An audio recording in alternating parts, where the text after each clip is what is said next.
Dear Karen Powell, spokesperson for official Scientology. I could not resist the opportunity to write you this letter having read your official rebuttal regarding the Tom Cruise biography. I have been involved in the Church of Scientology since birth. David Miscavige, as you well know, is my father's brother, making him my uncle. In fact, you and I actually know each other, although not very well. I cannot comment on your responses regarding the personal life of Tom Cruise, because I know nothing about this, but I am absolutely shocked at how vehemently you insist upon not only denying the truths that have been stated about the church in that biography, but then take it a step further and tell outright lies. You go so far as to state. 7. Does Scientology encourage their members not to speak to their family, if they don't support the religion?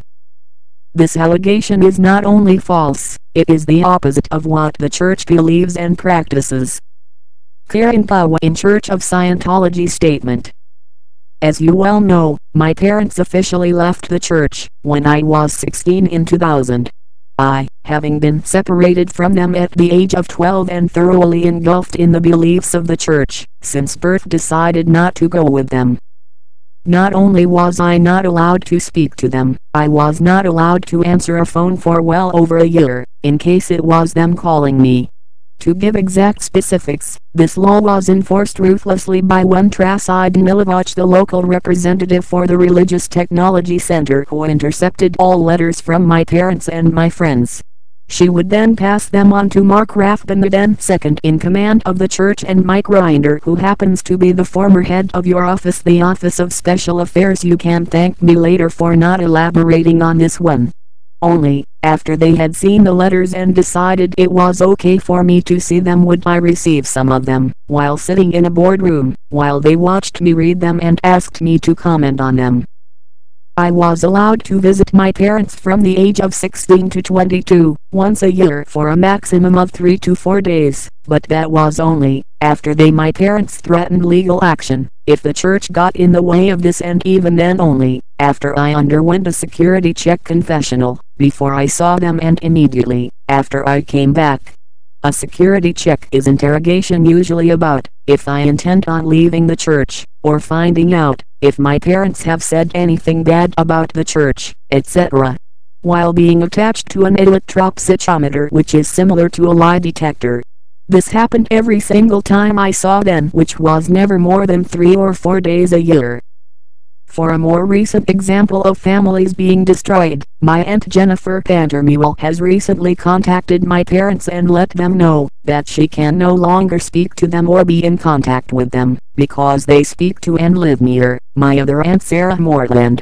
Sarah is my mom's and Jennifer's sister. This is because Sarah is not in favor with the church. Jennifer also contacted my brother Sterling as well as the rest of the family for the same reason, most of whom had to lie to her and said they weren't talking to Sarah for fear of getting found out about. Another good example would be when my other brother, Justin, was in Florida a few years ago and was on his way to visit our Aunt Denise Gentile, our father's sister and David Miscavige's twin, with his girlfriend.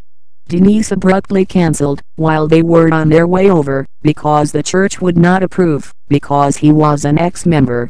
Not to mention the fact that Kirsten Kitano, a member of the church's Office of Special Affairs, the very same organization you belong to, was contacting Justin several times when he was in Florida working, telling him that he needed to leave the state, because he is an ex-member and his presence at the Mecca of Scientology was disturbing to the church.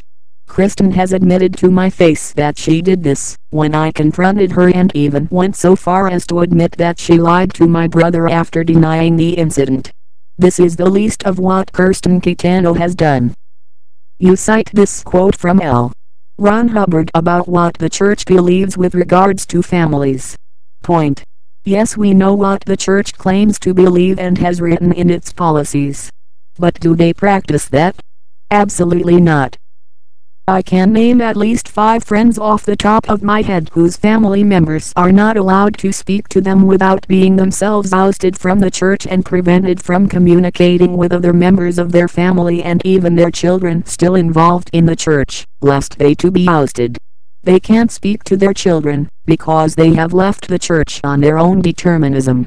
This is a widespread practice, and if you dare deny it, I have a list of all of their names together. These people's families are crying every day, because they can't speak to their children who did nothing but leave the church of their own free will.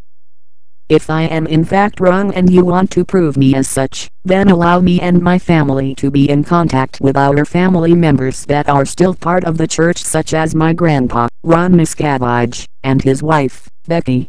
Allow the same of my friends. And don't even start with the "it's their choice all along" story.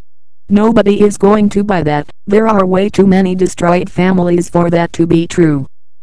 I am tempted to take up many of the other accusations you categorically deny in your novel, but for the purpose of keeping this letter readable and focused on the most important part, family, I will resist.